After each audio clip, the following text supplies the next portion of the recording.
right, I would like to welcome you back to our second portion of the public meeting of our special board meeting today on April 19th. The time is 2:50. We have one item left remaining on our agenda, and it is just a topic I wanted to have discussion on with the board. This will quite be a brief discussion just regarding the curriculum. As you know, the new pilot curriculum was released on March the 29th, and our division did give a response. And one thing that I have been reflecting on is I think it would be very valuable to have some form of a parent and community engagement to talk about the curriculum. And so what I wanted to discuss with you is what that could look like. We know where, as a board, where we have stood in not choosing to pilot. But I think there are questions with the public as to why we made that decision.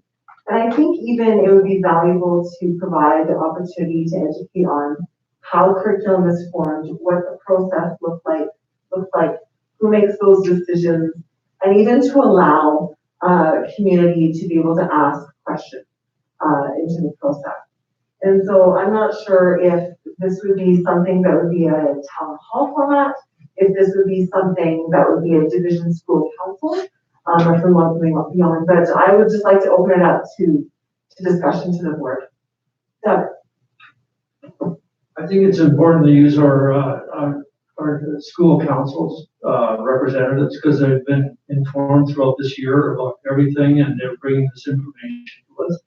And if it was in a town hall type of atmosphere, I think it would be really, really beneficial. And prior to that is if there's obviously in a, what I would call a version that explains why we made those decisions, particularly citing these are factors or information, which I know that Cheryl and Executive Council have already kind of started to list those things, but deficits in the pre-draft that led us to this decision not to support it. But I agree a town hall, but I would go again with our division school council members because they are the voice that goes out to the school. So consider that. Thank you. Lola. I think we have to be really quite careful, because it's okay with going to the schools, but you're going to get, we never solve the problem, you know, and make everybody happy if we've got so many people being involved, because everybody has their own idea of what it should be about. We have to have mixed, you know, kind of thing. So I'm glad I wouldn't be at a meeting like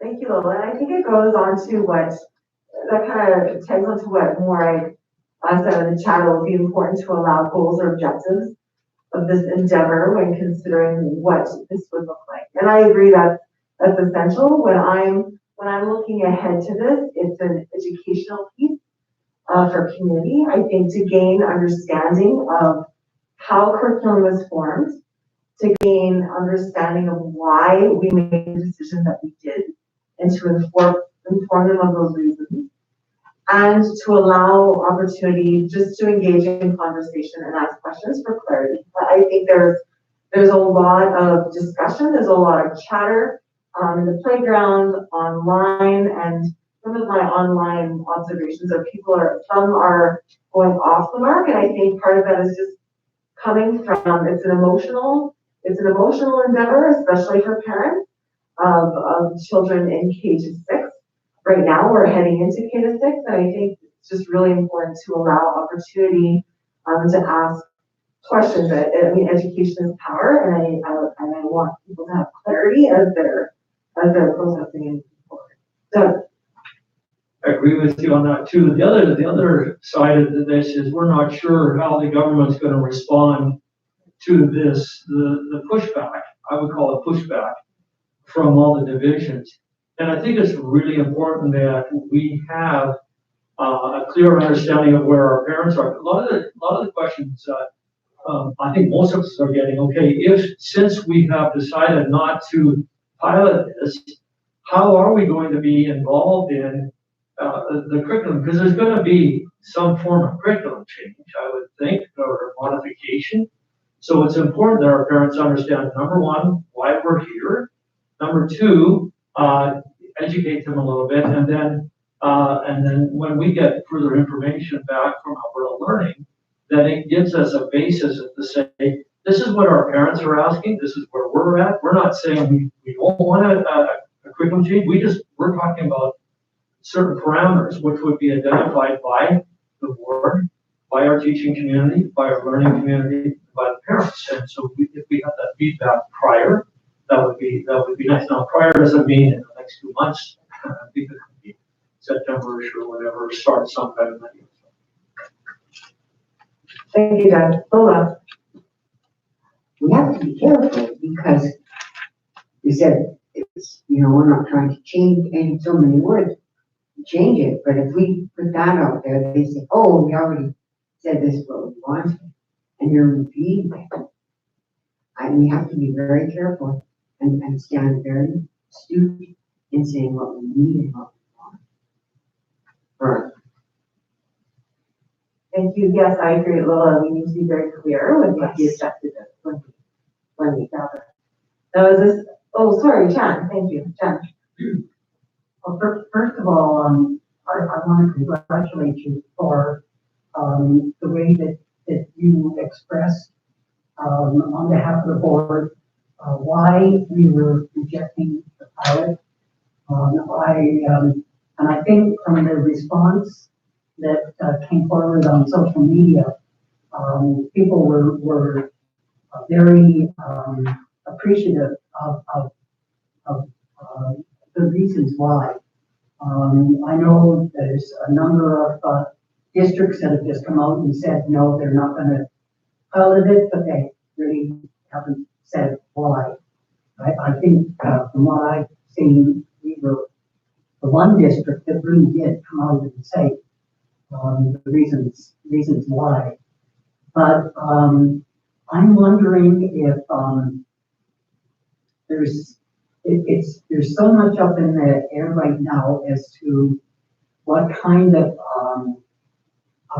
response that they're going to get from the government. I don't know if they're just waiting to see more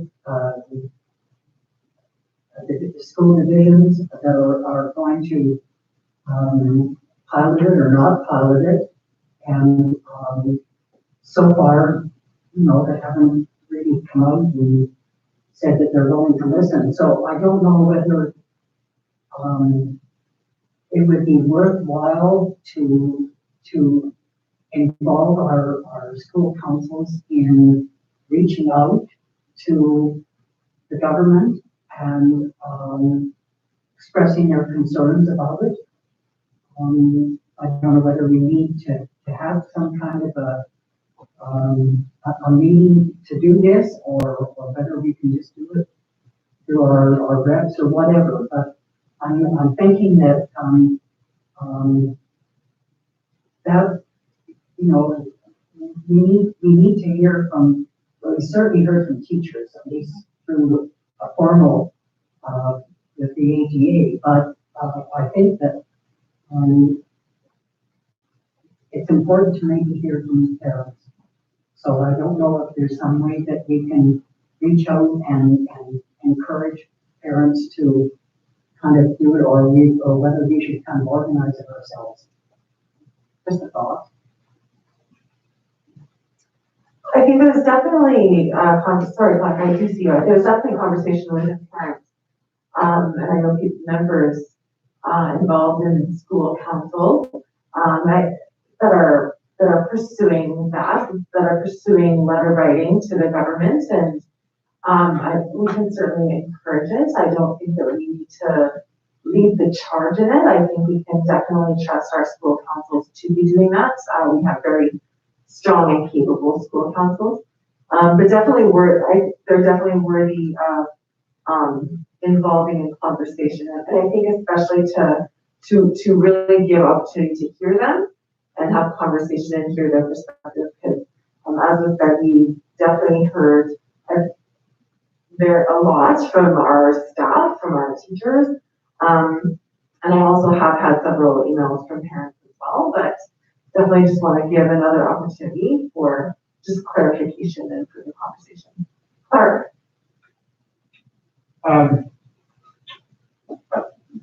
Just a thought that when we decided not to pilot, personally, I didn't really make that decision based on my 4 or 5 parent emails and a couple of phone calls I received. I based it on what our people said, what was provided to us by the council and the leaders in the field. And I think I don't want to get into any deep conversations about a curriculum that I don't know that deep about. And I wonder if it's not something we can turn over. We made that decision, but now that people are asking, if people are going to ask questions, I think they should ask the people that know what they're talking about. And with all due respect, I'm not one of those people. And, I don't know how you guys feel about being curriculum experts. We read what was in the newspapers. We saw what was in the news. We got some phone calls, we got some emails. But what I put most stock in is what our people told us.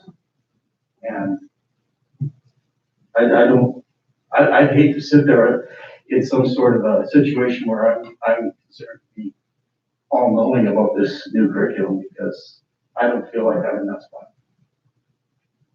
Absolutely, Clark. I wasn't intending for the 7 of us to sit as the experts on that panel. Doug.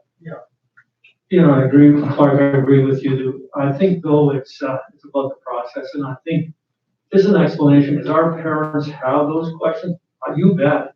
I think our response was based around what our professional learning community was saying to us. And, they were the ones that were sending the information and being very detailed. And some of them were really, it was great that we were able to support them because they really took it to heart what they were saying and very passionate about, but they actually backed it with factual information. I just think that sometimes we don't have all those facts and we're not simplifying enough. And I'm not saying that our community can't understand it. I just think it needs to be put in terms of understanding. And I think we've learned a few things this past year is never to assume that our parent group understands things or they don't want to be involved. I agree. You're right. I could not explain all that curriculum at all. There's no way. That being said, I feel that our parents, even if they were just on the peripheral, just listening, they're knowing that there's a professional pushback from not just our district, but the ATA and other divisions.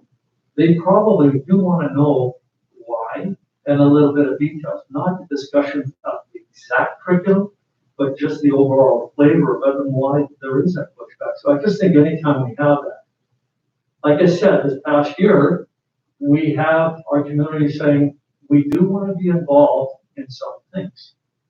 And maybe that's what we need to learn is, what does that involvement look like? For them, for us to try to get them involved in totally understanding curriculum, I don't think that's the love. Clark made a really good point there. But I do believe that it's nice to see that we do have our community, whether they're concerned about our curriculum or about boundaries or about other decisions. I think it's very good that this is an opportunity to really create a good conversation. And it's not decision-making at the time, it's just about clarification. And from there, we get some good ideas. I think our town halls over the years have been wonderful. And they're not specific. They're general things. What do you like? What are the pros? What are the cons? What are we saying? And I think when we learn how people understand what we're saying and what we're feeling, a lot of things are answered. So. Thank you. Jen. Just to add, I've been talking to a number of parents over this last, particularly this last few weeks. They've said they've never really thought so much about the curriculum as they have over this past year.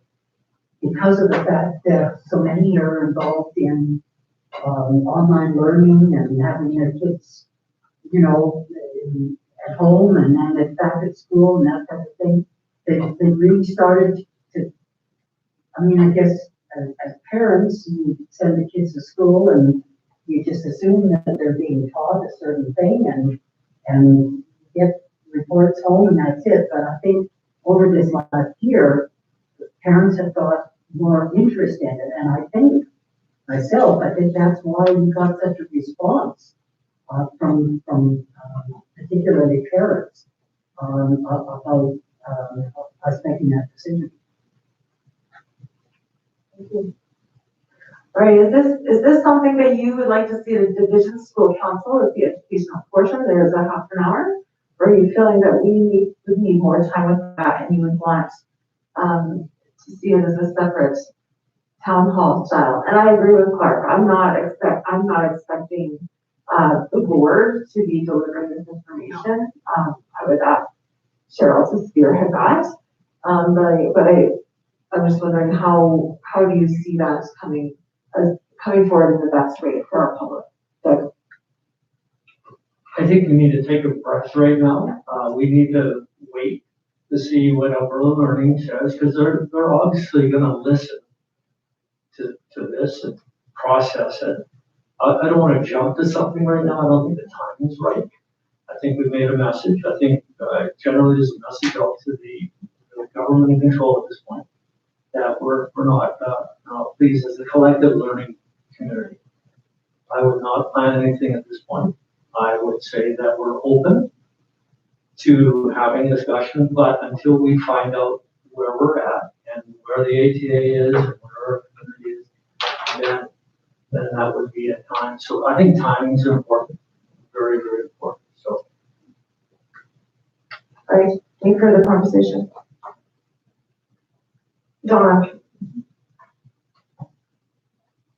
I think in the meantime, you could do it as a half an hour session for council, just because it's fresh. And so if this is where we're at, we don't know what will happen in the future. We don't know what the government's going to do with all of the pushback or anything. But if you have a lot of people making comments, right at that school council for half an hour. The reason I wouldn't, I like it when there may be a later time when we make it bigger, because the school council is limited to the people who are elect or who are appointed to go to that council. So it's a small group.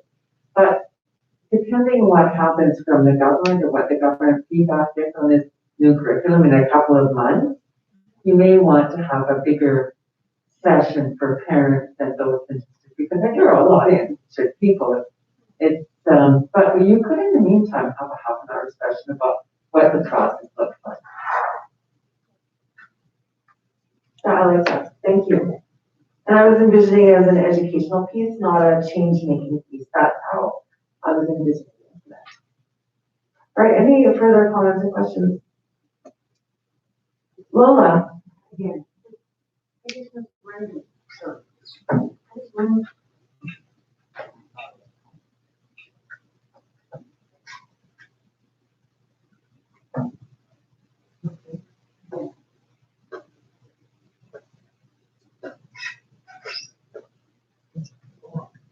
Wait, it's okay.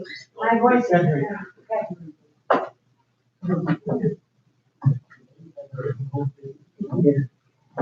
I was just wondering when you were saying that, it would be really great to have some of the teachers that are, in various, be part of something for us to the elementary, middle school, high school, and also some input from the students. No, I mean, it's not gonna, it may not happen or anything, but just to see where they're at, with the curriculum. Maybe we should do this, or, I mean, maybe they won't get any responses, but it's what they want to hear. or what they think and some of the parents think, and of course the teachers. I don't know. It's just, it's really hard to decide that, okay, because my kid's like this, I want this, and I want this, and I want this. And we never failed on our curriculum. Again, we think for over 40 years, and it doesn't matter whether it was elementary, middle school, and high school. People do very, very well. Thank you, Lola. Yeah, well, I think one thing we've learned is that we have a community that wants to be involved, and if we're being involved, and it's important that we give opportunity to hear perspective and just give clarity as well. All right, it is now 3:11, and I will officially adjourn our meeting. Thank you all for joining us.